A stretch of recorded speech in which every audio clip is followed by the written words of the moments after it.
लाशों के ढेर पर राजनीति करने वाली या ये कहें कि देश की जनता की लाशों पर राजनीतिक रोटियां सेकने वाली भाजपा सरकार किस तरीके से देश के सेना की शहादत का भी मजाक बना रही है। सोचिए, भारतीय जनता पार्टी के ऑफिशियल ट्विटर हैंडल से एक ट्वीट हुआ है और किस तरीके से जब राष्ट्र को बचाने की ज़रूरत है, जब देश में अमन शांति की बात होनी चाहिए, जब पाकिस्तान को मुंह तोड़ जवाब देना चाहिए, ऐसे में भाजपा को अपनी राजनीतिक रोटियां सेकने की चुल मची हुई है।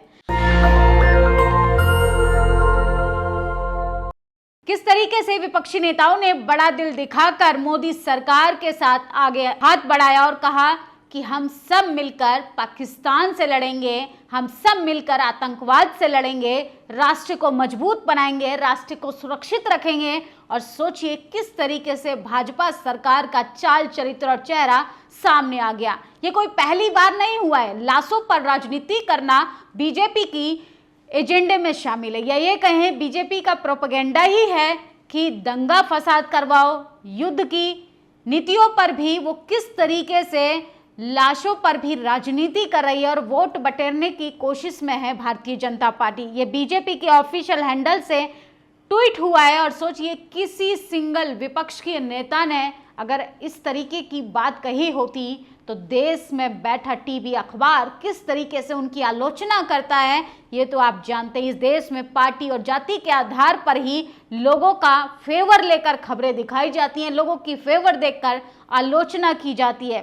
तो बीजेपी किस तरीके से अपनी राजनीतिक रोटियां सेक रही है और खड़गे, राहुल, अखिलेश, तेजस्वी, यहाँ तक कि बीएसपी सुप्रीमो मायावती ने किसी ने इस युद्ध में राजनीतिक बयान नहीं दिया, लेकिन भारतीय जनता पार्टी हर चीज को राजनीति से कनेक्ट कर देती है। बिहार का विधानसभा चुनाव सर पर है, आने वाले उत्तर प्रदेश के विधानसभा चुनाव की भी भारतीय जनता पार्टी अभी से तैयारी कर रही, क्योंकि बीजेपी को पता है अपने देश में अब हिंदू मुसलमान का प्रोपेगेंडा काम नहीं आने वाला है।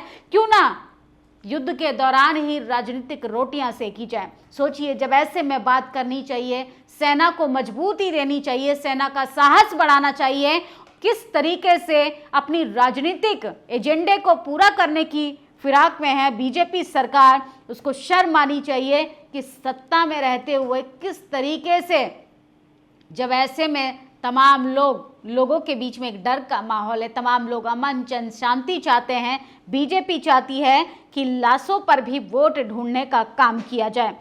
राजनीतिक बयान किसी भी विपक्षी नेता ने नहीं दिया, सबने मतभेद बुलाकर सरकार का साथ दिया। लेकिन यह भाजपा पाकिस्तान की जगह विपक्ष से लड़ रहा है। ये लाशों से वोट ढूंढने वाली पार्टी बेशर्म अभी तो राजनीति छोड़ो, अभी भी फायदा ढूंढ रहे हो। जब बात करनी चाहिए आतंकवाद को खत्म करने की, जब बात करनी चाहिए कि देश का टेलीविजन में फेक खबरें दिखाकर लोगों को किस तरीके से भ्रमित किया जा रहा है, इस पर लगाम लगाने के बजाय सोशल मीडिया को बैन करने का काम हो रहा है। विपक्षी नेताओं की आलोचना हो रही है, विपक्षी नेताओं से लड़ने का काम किया जा रहा है। अरे भारतीय जनता पार्टी के तमाम नेताओं को, प्रवक्ताओं को, अभिनेताओं को ये समझने की जरूरत है, ये आपसी मतभेद का समय नहीं है। इस समय है कि दुश्मन को लाल आंख कैसे दिखाई जाए, किस तरीके से दुश्मन आपके घर में घुसकर आपके नागरिकों को मौत के घाट उतारा है और आप राजनीतिक रोटियां सेक रहे हैं, आप विपक्षी नेताओं से लड़ने का काम कर रहे हैं। देश का टीवी अखबार बची कुची कसर को पूरा कर रहा है।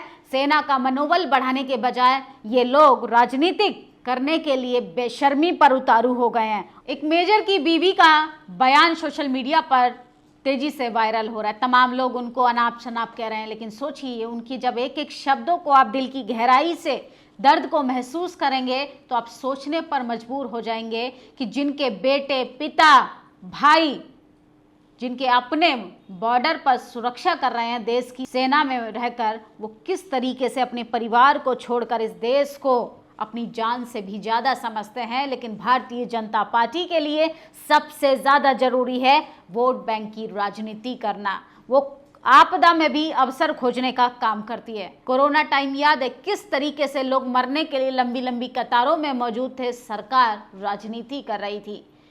नोटबंदी में तमाम जनता लंबी लंबी लाइनों में लगी थी और सोचिए किस तरीके से बीजेपी सरकार अपनी राजनीतिक रोटियां सेक रही थी। और वरिष्ठ आईएएस अधिकारी भगवान बुद्ध के अनुयायी राजकुमार थापा सर हमारे परिवार के एक सदस्य जैसे थे। मेरे लिए बड़े भाई से भी बढ़कर थे। वह राजौरी में तैनात थे।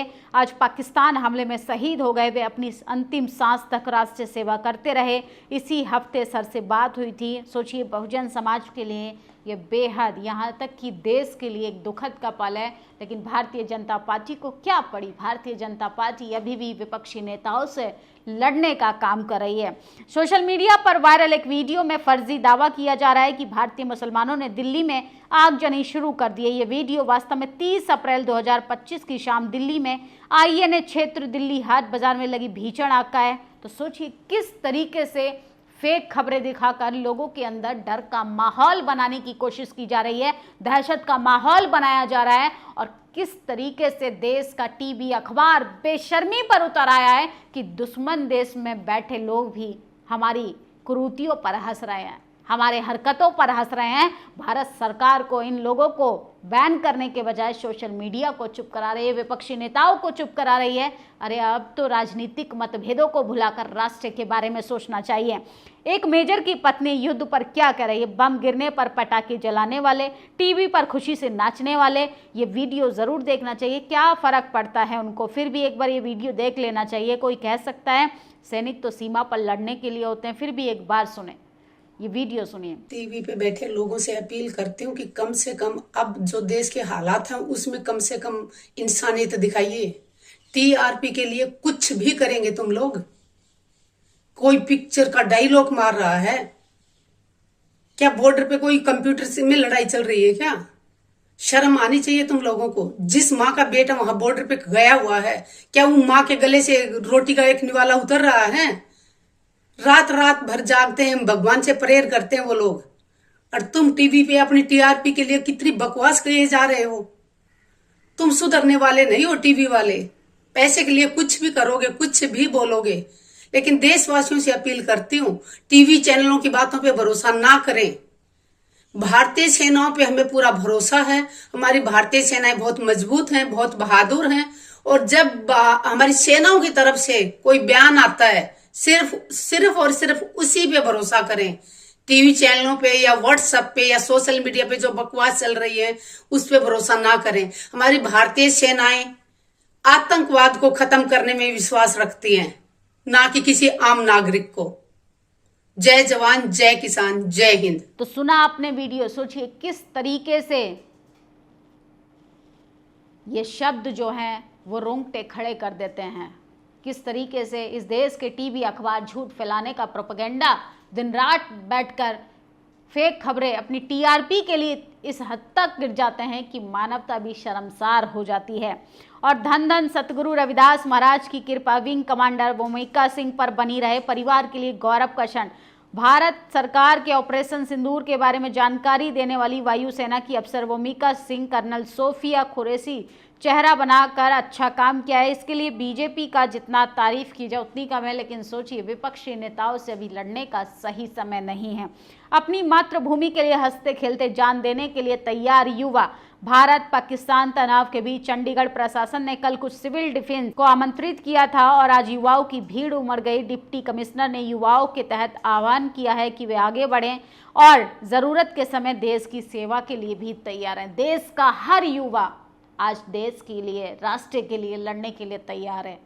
लेकिन भारत सरकार के साथ साथ कुछ राजनीतिक रोटियां सेकने के लिए बीजेपी के कुछ नेता इस हद तक गिर गए हैं कि उनको लाशों पर भी राजनीति करनी है। द वायर की वेबसाइट पर बैन लगने पर प्रकाश राज बोले, ये लोग बेवकूफ़ और फेकू मीडिया चाहते हैं। इनको चाहिए कि हमारे फेवर में कौन टीआरपी बटोरने का काम करेगा। इनको हिंदू मुसलमान करने वाली मीडिया ज़्यादा ईमानदार मीडिया लगती है। लेकिन जो इनसे रोजी रोटी पर सवाल करेगा, जो इनसे पूछेगा कि देश सुरक्षित हाथों में जिम्मा लेने वाली भारतीय जनता पार्टी किस तरीके से लोगों को मिसगाइड कर रही है, असल में ये न इनको राष्ट्र से प्यार है न देश से प्यार है।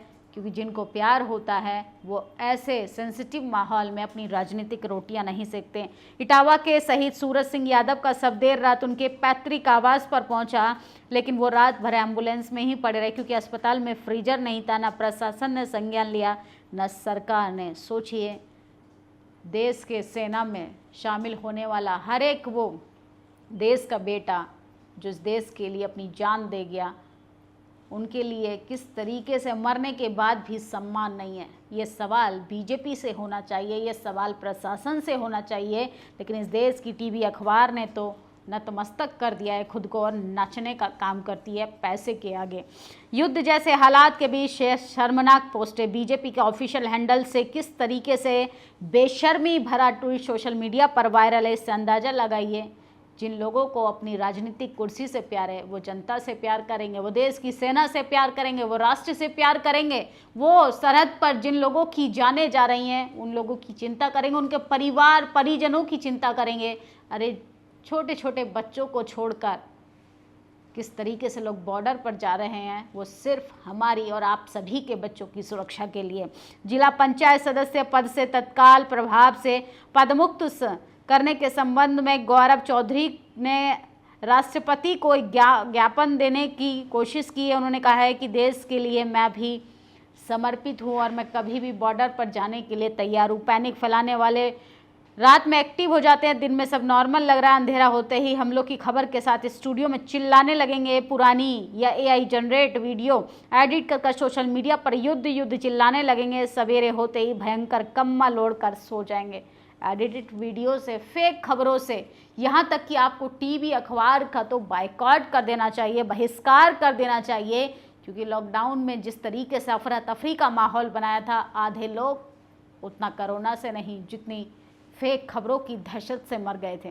तो इसलिए सचेत रहने की ज़रूरत है, धार्मिक जानकारियों से बचें। सोचिए टाइम्स नाउ की फेक खबरें कि जयपुर के एयरपोर्ट पर एक ब्लास्ट हुआ है, जबकि वहाँ के डिस्ट्रिक्ट कलेक्टर ने खबर की पुष्टि की है कि जयपुर का एयरपोर्ट पूरे तरीके से सुरक्षित है। तो ये है देश की टीवी अखबार में बैठे पत्रकारों का हाल।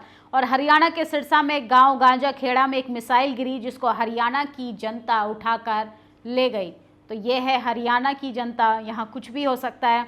पंजाब के लुधियाना में हिंदी पट्टी के वर्कर ने पलायन शुरू कर दिया है। पंजाब के शहरों पर ड्रोन हमले हो रहे हैं। पंजाब कश्मीर के लोग शांति की अपील कर रहे हैं। हिंदी पट्टी के जो लोग युद्ध युद्ध चिल्ला रहे हैं, उनके गांव शहर बॉर्डर पर होते तो 2 मिनट में भाग खड़े होते।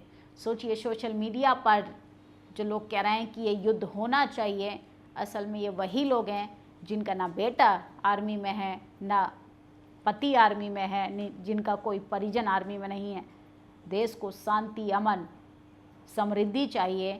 असल में ये लोग किस तरीके से प्रोवोक कर रहे हैं। भारत की सेना जितने प्रोफेशनल अंदाज में काम कर रही है, नौकरशाह जितना संयमित रूप से बोला, टीवी अखबार में बैठे पत्रकार उतना ही बड़ा पागलपन फैला रहे हैं। जम्मू कश्मीर के मौजूदा हालात के चलते जम्मू रेलवे स्टेशन पर मजदूरों की भीड़ उमड़ी है। अपने अपने राज्यों से लोग घर लौटने के लिए तैयार हैं।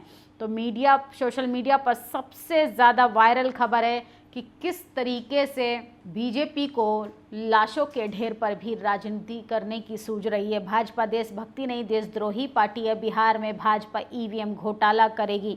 तो सोचिए किस तरीके से बीजेपी का जो भरोसा था जनता के बीच में पूरे तरीके से ख़त्म हो गया है। देश की मीडिया ने अपनी फजीहत करा ली है और किस तरीके से बीजेपी के ऑफिशियल हैंडल से बेशर्मी भरा ट्वीट विपक्ष के खिलाफ किया जा रहा है, जबकि देश को अभी ज़रूरत है सेना का मनोबल बढ़ाया जाए, सबको एकजुट होकर अपने वैचारिक मतभेद भुलाकर राष्ट्र के बारे में सोचें। टीआरपी के भूखे नोएडा मंडली पागल हो चुकी है। मीडिया में कौन कौन लोग हैं ये सबको पता है। मिनिस्ट्री ऑफ डिफेंस लगातार बोल रहा है कि बंद कीजिए फेक सायरन बजाना, फेक खबरें फैलाना, लेकिन देश की मीडिया है भाई, कुछ भी कर सकती है। कॉरपोरेट घरानों को टीआरपी चाहिए, टीआरपी के बलबूते पर उनका चैनल चलेगा।